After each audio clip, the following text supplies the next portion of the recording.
শুনলাম petrol pump বিলে তেল পাওয়া যায় না, কি তা ঘটনা হ? বিউটি পার্লারটা সাজাই আনছে তাই রে।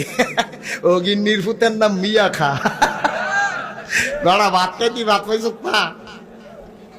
গায়ে হলুদের ভিতরে খরচ করে আলাইছ 50 লাখ।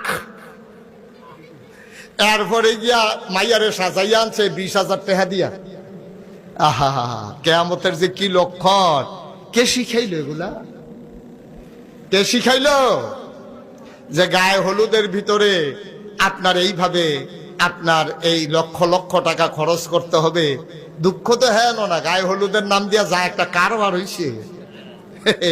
ড্যাক্সের আনছে, দাউদ কেন দিতে ফলাবেন আনছে না শোনের লিখে, ঠিক নি রে? আরে এখানেও তো শেষ হইলে মনটারে বুঝ দিতা। বেড়া মাইয়ার বাহে এই বেড়ায় গায়ে হলুদের দিন এবার আর বেআইরে লইয়া কলামুড়ার সিফাত বইয়া বইয়া রং চায়।